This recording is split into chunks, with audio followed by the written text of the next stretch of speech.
Action!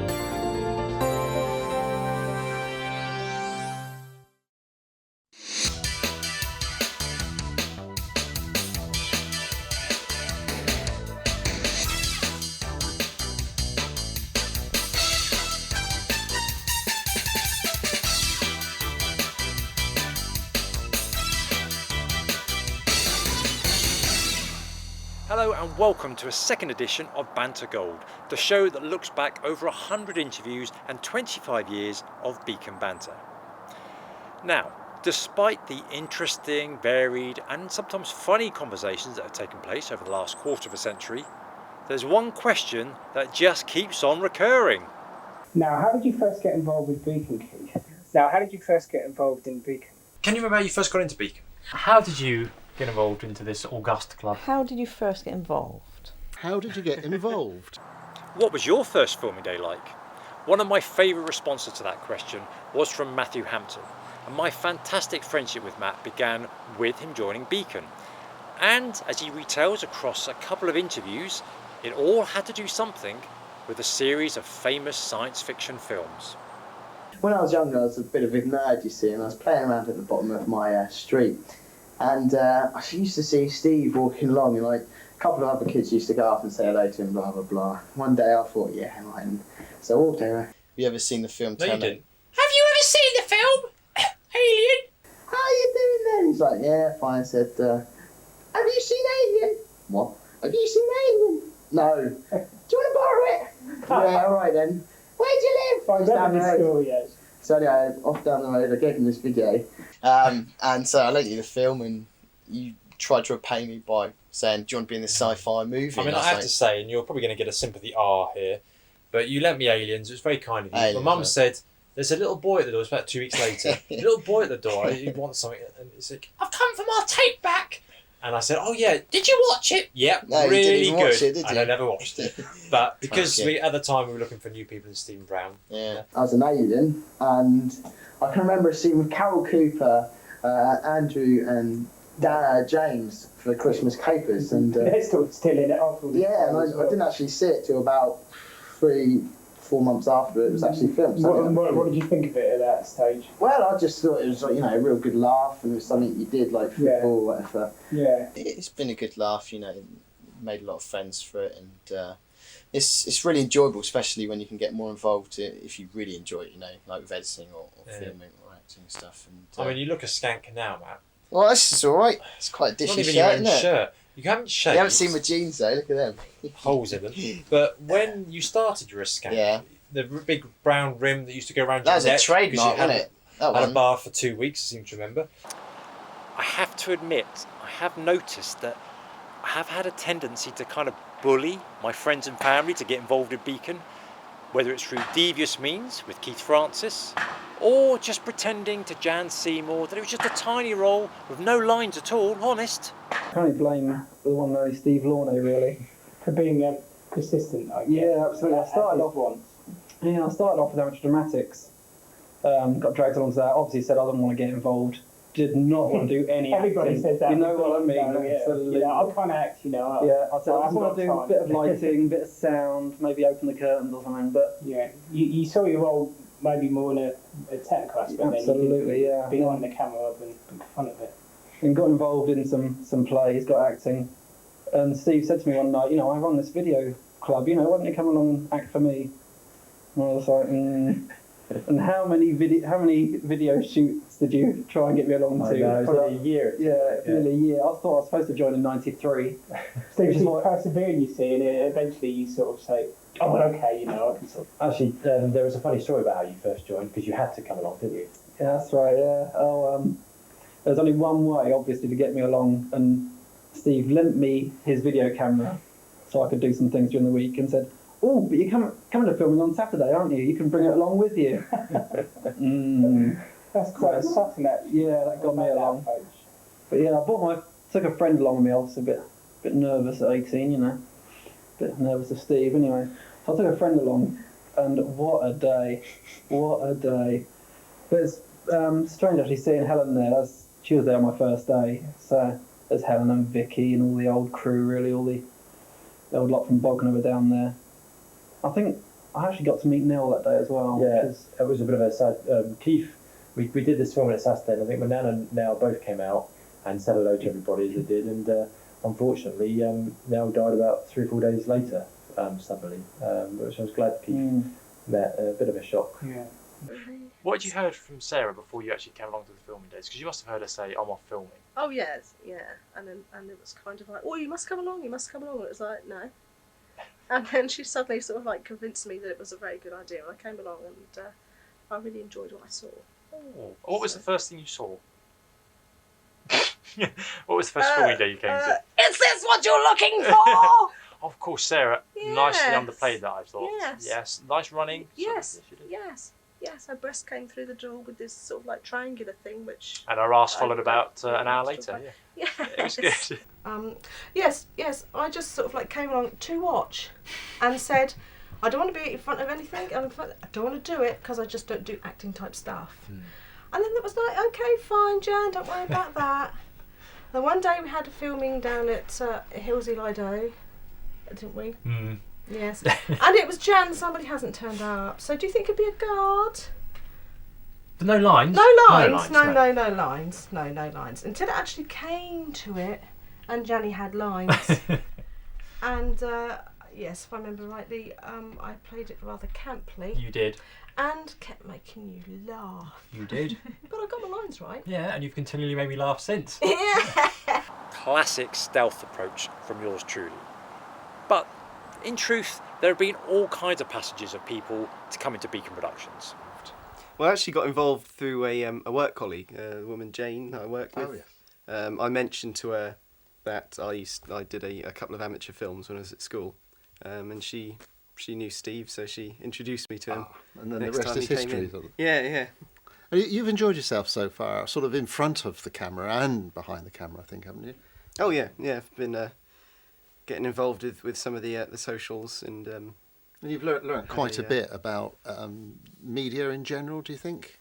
No, not really. I haven't really been focusing on the technical side of it. No. So, for instance, continuity, like being in one scene with quite long hair. Oh yes, and then the next scene with shorter hair. Well, I obviously haven't learnt as much as I could have done. No. But certain mistakes have. Yeah, this comes from a man who in one scene didn't have a beard and in the next did. So So we all do it. The best do it. So yes, you have yes. a wonderful sort of future ahead of. so see you. Yeah. Carry on. Thank you. How did you get involved all those few months ago? Well, at the time I was going out with Jenny Notley, who kind of got me involved in Beacon, and You dumped her and stayed with the group. Anyway, no, what? No, that's a terrible thing to say. I didn't mean that. What? I did a bit. What was your first impressions of the club when you first came into it? well, Ignore that old drunk next to you, by the way. I told you every time she's on Beacon, it's like this. Go on.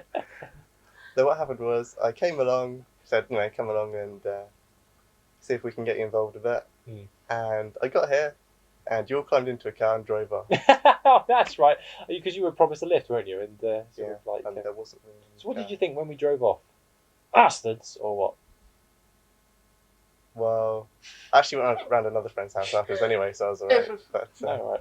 Suddenly you got you found out about this little club, this weird and eccentric characters. What? Yes, Through right. a very weird and eccentric character himself. Yes. Well, I work with Matt Hampton and Chris Wilkes at Southampton TV, and of course then the sister station, Portsmouth TV, where you worked. And we didn't really have much to do with each other, did we? No. In fact, the two stations were hardly involved at all for probably. They were quite separate, actually. Yeah, it was very much us and them. And we used to have more dealings with Portsmouth, probably the last 6 months of my time there. And I think I didn't really know you all that well, even when I was still working there.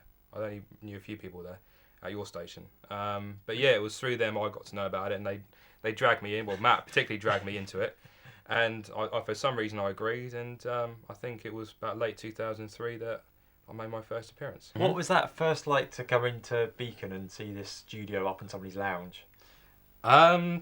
I didn't know what to expect, really, to be honest. It just turned up and, well, I had a script as such. I had a few lines to learn, which is probably the most difficult part of it.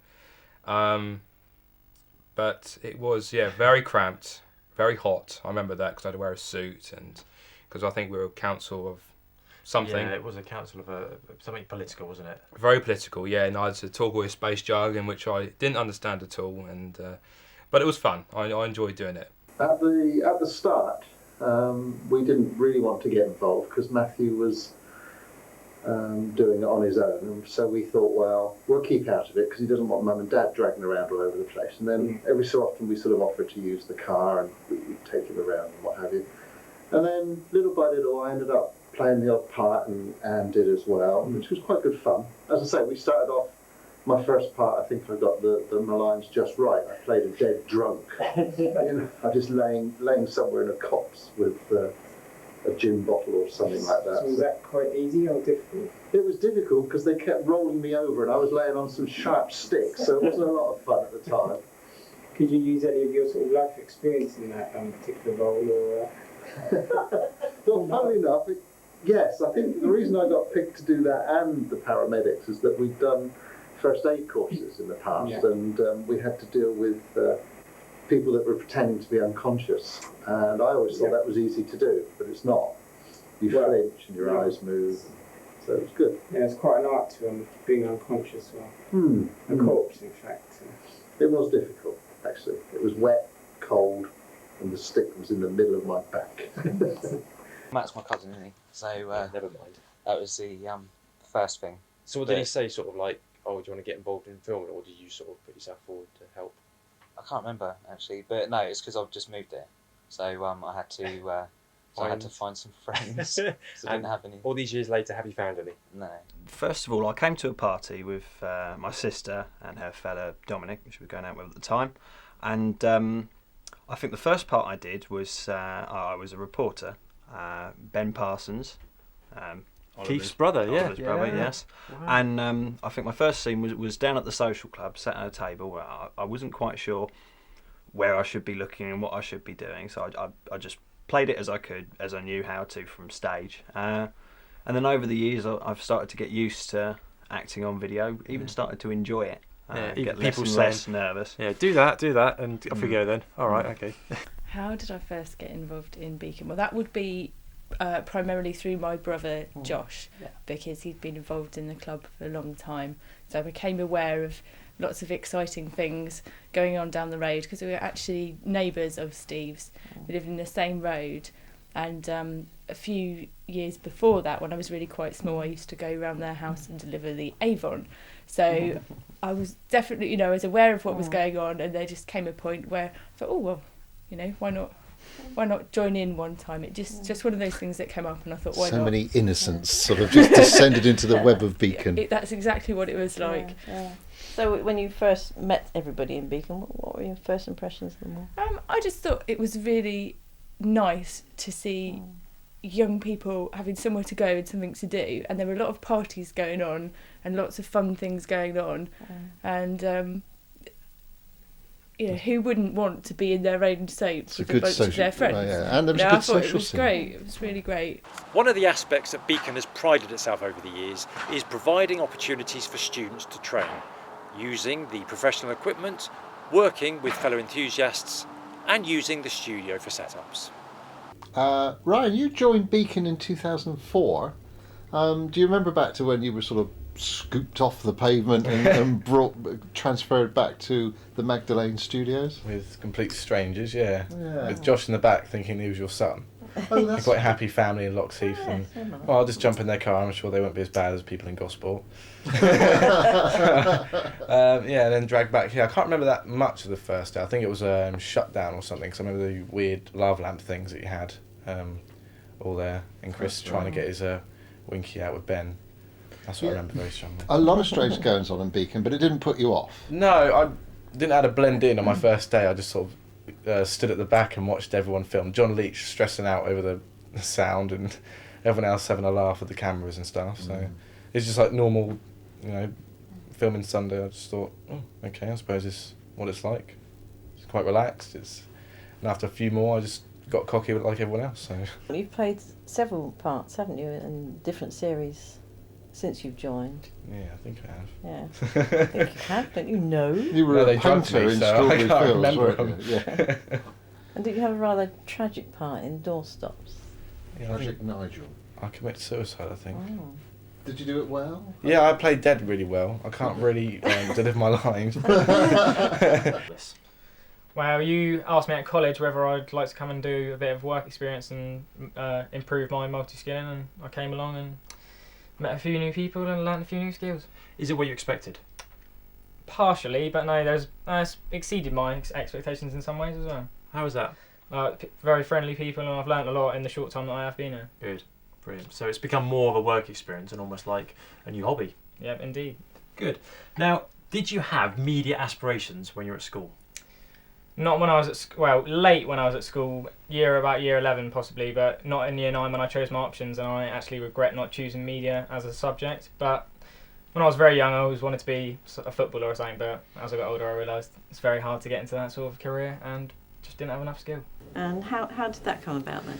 I was speaking to Steve at college. He was my lecturer, and I seemed to be doing quite well with some of the stuff and getting on alright with some camera work and stuff, and I wanted to learn a lot. I became quite good friends with Steve as well as a lecturer, and he gave me a chance to come up and do a bit of work with Beacon. So I took my opportunity and came up, and my first job was as the smoke operator. Intense job it was. It was quite good actually the first day, because I was let into a secret about the club that Ryan was taking over as Stephen Brown, which was quite a privilege, and I had to be quiet, and I almost let it slip in the car, I think. I'm not sure it was who was driving, but I said, I shouted something out foolishly, and I think it was Rob who luckily didn't catch on. So once you found out what Beacon was all about, did you have any plans about what you wanted to do? Initially, I wanted to get into the forte of sort of graphical work, and I knew that we had some stuff going on here. Steve had showed me some of the work that Mike, the guy who was working there before, the graphics he'd done, and I thought they were brilliant. And Mike, I've heard, was a bit cautious with his work, and he didn't let anyone else get a copy of it. So Dan took over, and he wanted to start up a graphics team, and I sounded really good at the beginning, and everything was going well. Yeah, but I think you moved on a bit quick there, because I mean, you didn't really start off doing that much in the way of graphics, but you've actually got in front of the camera fairly early on, didn't you? I had a few little parts. I played a troupe in 2020, I believe. That was interesting. Did quite a few stunts and stuff. Pyrotechnics and that. Yeah, Matt was in his element with his pyrotechnics and got us jumping about. I did break one of the props, I think, the gun, when I whacked James. But well, when I was at college, I wanted to do AS photography as well. So I come along to an evening class and I saw Steve, who was there, and I helped him a bit with his assignment. And then we got to know, we was talking a bit more, and he said that he was a media lecturer at the college, and said there was interested in coming along to a Thursday to do a bit of media. From there, just come Charisma, and well, here I am now. Really. What sort of things does Charisma do then? A bit of all sorts, really. It's more sort of like informative, kind of like not really documentary, but we've done a show 6-part series on Taekwondo. So we've had Chris Chalice, who was the presenter, and he sort of just did it as how to do Taekwondo, basically all the basics and stuff like that. Hold on, that's it. That'd be enough. Just pour it all in. Yep. Mix it up. That's it. That's lovely. What I'll do is I'll mix all that up and pop it on just to heat up a little bit. Right, and so I suppose sort of sound bites on subjects then. Yes, yeah, sort of really, yeah. Yeah.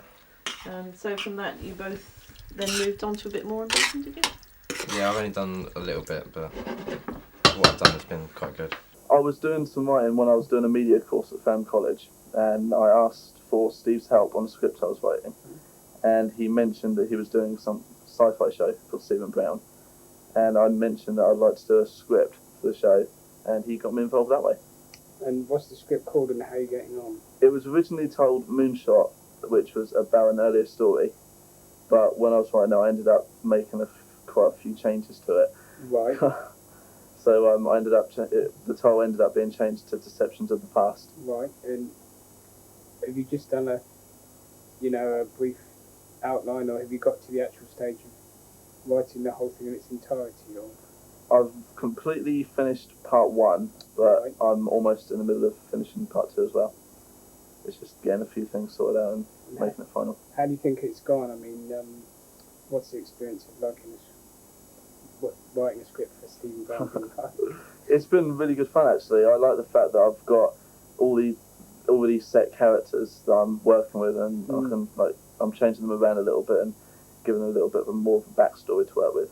So it's been really fun. Or at least until Chris edits it and hacks it around. That's true, yeah. You'll realise how much flexibility you've got when it comes to sort of script editing. He's been good. He's been gentle with me so far. He's not called the Butcher for nothing. It all started when I was doing a media course in Fareham College. Around about 1994 I started. But Didn't realise it was that long ago. yeah, but in 1996 I started talking to Steve after about 2 years. That long ago. And he mentioned that he was doing a soap opera called Strawberry Fields, and he wanted me to be in it because he thought I was the best. Yeah. Well, I became involved through Steve, and at college I'm studying film design, and at the moment I'm looking in costumes and things like that. Right. So Steve overheard me talking about somebody and asked me if I was interested. Right. Which I was, and here I am. So you mean sort of film design related to costumes and concept designs and... Right, so sort of general kind of art direction and art design, including costumes. Yes. So what do you think of the costume that Sarah's wearing? Because she's gone for a real sort of very chic... funky. Yeah, she's gone for a real chic Christmassy look, and it's rather flash, isn't it? Yeah. Now, how do you see your involvement with Beacon expanding, and do you see yourself becoming more involved? Have you enjoyed your time so far? Yeah, I've definitely enjoyed my time so far. I hope to go on further, but at the moment I'm hoping to go on to university. So, Right. So are you doing? Is it a foundation course you're doing at Fareham College? Or? I'm doing an advanced GMBQ. I'm doing the second year. Right. So I'm due to finish soon. As you can imagine, there are plenty more anecdotes that we can share about people joining Beacon, and we might save some of those for another episode. But I'm going to leave you with a very light-hearted interview with the Latvian Kristaps Dreminis, who not only shared his story of the bizarre way of how he got to learn about Beacon, but also a very funny anecdote of something that happened on his first filming day. Everything started at the curry house where I used to work. So, Steve and his friends, guys listen to this careful, okay? Steve and his friends decided to grab some curry, you know what I mean? And I ended up to be a waiter for that table. So we were just starting chatting about, you know, just general stuff. I felt like I need to share with my experience what I did before, because I was like, okay, you know, I can't be this boring person. So yeah, me and Steve, we talked about my previous acting experience and what I did in Latvia and all this stuff, you know, guys, you all know.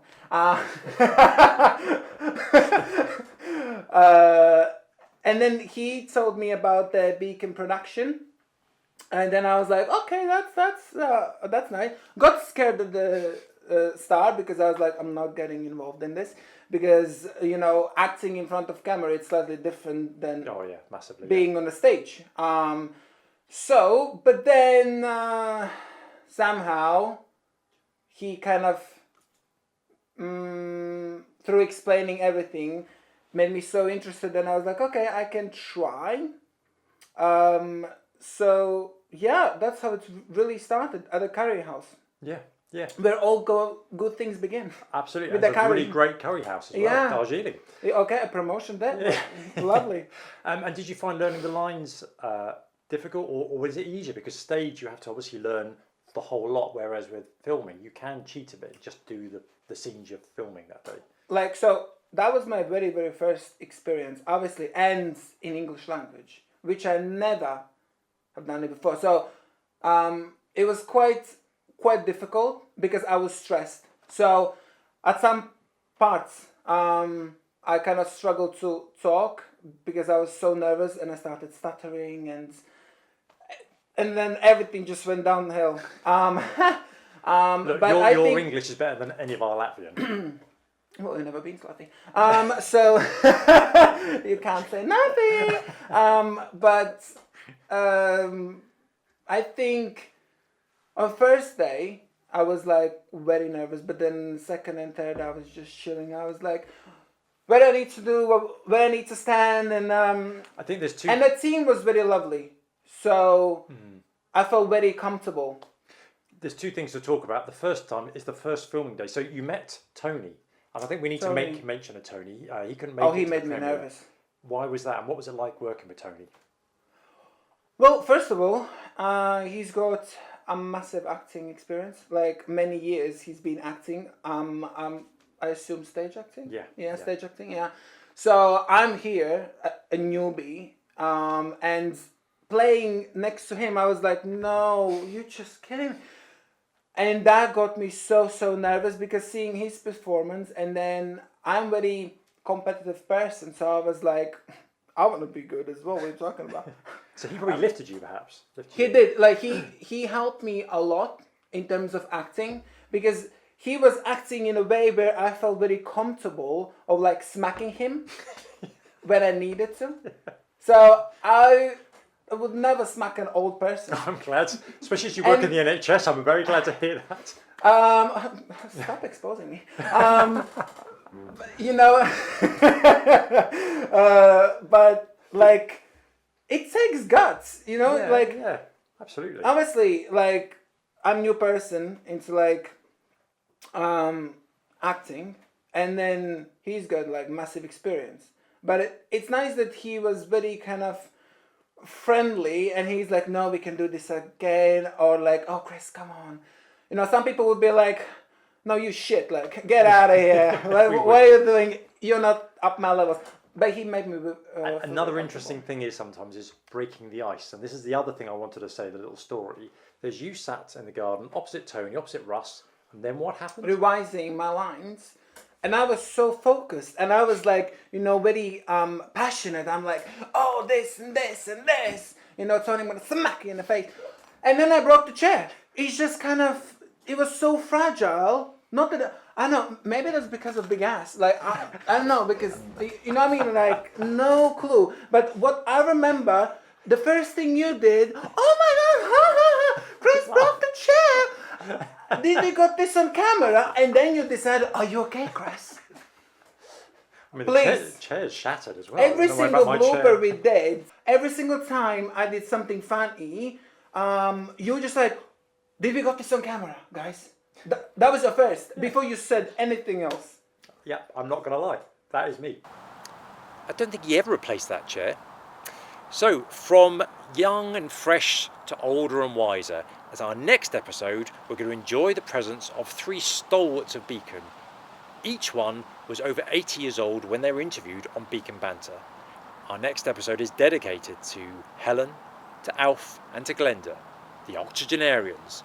But before then, I will leave you with this musical distraction from the 2000 Christmas edition of Beacon Banter, proving once again that Beacon actors really cannot sing.